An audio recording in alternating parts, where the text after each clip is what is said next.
사람과 동물 모두 죽음으로 인한 이별은 너무나 슬프고 고통스럽습니다. 특히 가족이나 사랑하는 연인, 친구가 세상을 떠났다면 정말 힘듭니다. 반려동물을 키우는 반려인들 역시 마찬가지입니다. 가족처럼 함께하던 반려동물과의 이별은 이루 말할 수 없는 상실감과 우울감을 안겨줍니다. 많은 분들이 반려동물이 무지개 다리를 건너게 되면 펫로스 증후군에 시달리게 됩니다. 펫로스 증후군이란 반려동물이 세상을 떠난 뒤 이로 인한 정신적 어려움을 호소하는 것을 말합니다. 가족의 죽음이 흔하지 않기 때문에 반려동물의 죽음은 더 슬프게 다가오죠. 반려동물이 세상을 떠나게 되면 좀 더 잘 돌보지 못했다는 미안함과 죄책감이 밀려옵니다. 나 때문에 반려동물이 세상을 떠났다고 생각하는 경우가 많습니다. 반려동물의 죽음으로 우울증을 겪다가 심지어 극단적인 선택을 하는 사람들도 있습니다. 반려동물을 키우는 사람들에게 있어 반려동물은 가족이나 자식과 같은 존재이기 때문이죠. 반려동물은 15년 정도 사는 동안 주인에게 100% 의존합니다. 주인이 출근하고 나면 대부분의 반려동물은 주인이 올 때까지 기다립니다. 하루 종일 주인 생각만 하면서 말이죠. 그들에게 주인이 이 세상 전부이기 때문입니다. 그렇다 보니 반려동물과 이별하게 되면 수시로 후회가 파도처럼 밀려옵니다. 간식과 밥을 좀 더 잘 챙겨줬더라면, 영양제라도 잘 먹였더라면, 산책을 좀 더 자주 했더라면, 좋은 추억을 더 많이 만들었더라면 이렇게 자책하게 되는 겁니다. 펫로스 증후군은 우울증의 증상과 매우 유사합니다. 그 정도로 심각한 증상이라고 할 수 있습니다. 2012년에는 부산에서 펫로스 증후군을 이겨내지 못한 40대 여성이 극단적인 선택을 한 안타까운 사건도 있었습니다. 그만큼 견디기 힘든 것이 펫로스 증후군입니다. 그런데 더 힘들게 하는 것은 반려동물을 잃은 사람에게 강아지나 고양이 죽은 거 가지고 뭘 그렇게 힘들어하냐, 고작 햄스터 죽은 거 가지고 뭘 그래, 이런 비난의 말들입니다. 어떤 사람은 한 마리 더 키우면 되지, 이렇게 반려동물을 잃은 사람의 가슴에 상처를 남기는 말을 하죠. 반려동물을 안 키워본 사람들은 반려동물을 피를 나눈 가족처럼 생각하는 반려인들의 슬픔과 고통을 이해하지 못합니다.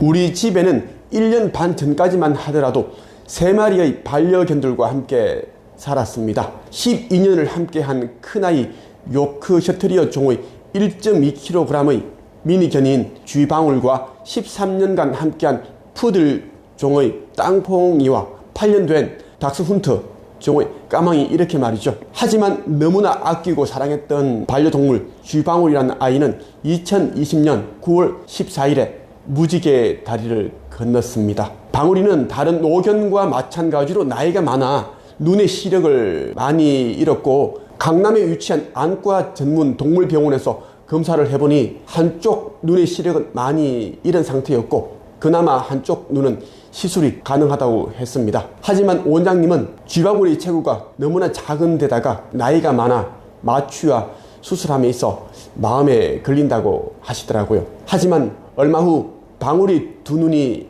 안 보인다고 생각하니 방울이가 얼마나 답답해할지 그 부분 또한 염려가 되었습니다. 그래서 원장님과 상의한 끝에 우리 부부는 여러 검사를 한 후에 한쪽 눈 각막 수술을 시켜 주었습니다. 수술실에 들어가기 전에 온몸을 부들부들 떨면서 우리를 바라보던 방울이 눈망울이 지금도 생생하게 기억이 납니다. 수술비가 500만 원이 들었지만 사실 조금도 아깝지 않았습니다. 이 영상을 보시는 분들 가운데 무슨 강아지한테 500만 원이나 쓰냐, 정신 나갔냐, 이렇게 비난하시는 분들도 있을 겁니다.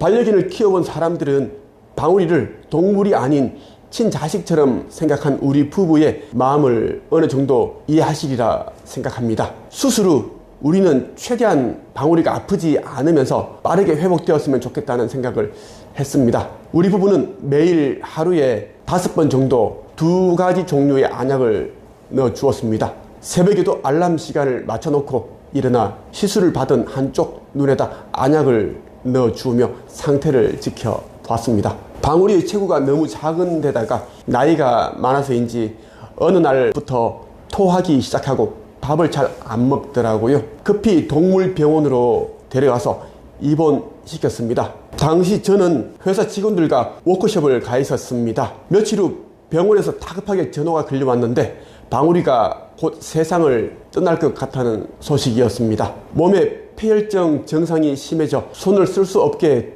되었다고 했습니다. 그때 저는 아내와 함께 급히 차를 몰고 강남에 위치한 병원으로 향했습니다. 도착해 보니 방울이는 이미 무지개의 다리를 건넜고 몸은 싸늘하게 식어 있었습니다. 저는 떨리는 손길로 방울이의 몸을 어루만졌습니다. 발도 만져보고 머리도 만져보고 코도 만져보았습니다. 마지막으로 방울이를 만질 수 있는 시간이라는 생각이 들었기 때문입니다. 제가 여기저기를 만져도 방울이는 전혀 움직이지 않더라고요. 억지로 참으려고 해도 코끝이 찡해지면서 저의 눈에선 뜨거운 눈물이 흘러내리더라고요. 1.2kg의 작은 몸의 방울이는 그렇게 떠났습니다.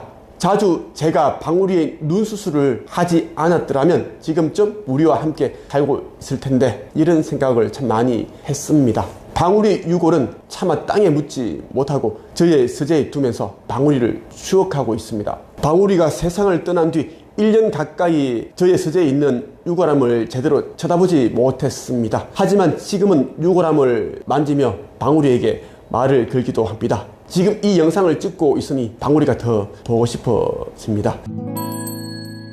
우리가 반려동물이 죽음을 겪게 되면 힘들어하는 가장 큰 이유가 그들에게는 사람과는 다른 부분이 있기 때문입니다. 사람은 어릴 때는 부모의 도움을 필요로 하다가 때가 되면 독립하게 됩니다. 그러나 반려동물은 나이를 먹어도 항상 주인만 바라보고 주인의 손길을 필요로 합니다. 삶을 마칠 때까지 주인의 곁에 있으면서 세심한 손길을 필요로 합니다. 주인이 돌봐줘야 하는 존재이면서 주인이 힘들 때 항상 곁에서 묵묵히 위로해주고 이야기를 들어주는 첫 번째 친구이기도 합니다. 저도 방울이를 보내고 참 많이 힘들어 했습니다. 어느 날은 환한 대낮이었는데요. 공중에서 방울이가 저를 향해 걸어오고 있었습니다. 꿈이 아니었습니다. 저는 너무 반가워서 방울아 하고 이름을 불렀습니다. 그런데 잠시 후 방울이는 사라지고 없더라고요. 보고 싶어하는 저를 위해 방울이가 찾아온 것이라고 생각합니다. 너무나 아끼고 사랑하는 반려동물을 잃고 나서 깊은 상실감과 우울감을 앓고 있는 분들을 위해 펫로스 증후군 극복 방법을 알려드리고자 합니다. 총 7단계이고요. 참고하셔서 이들을 한번 해보신다면 많은 도움이 되시리라 생각합니다. 첫째,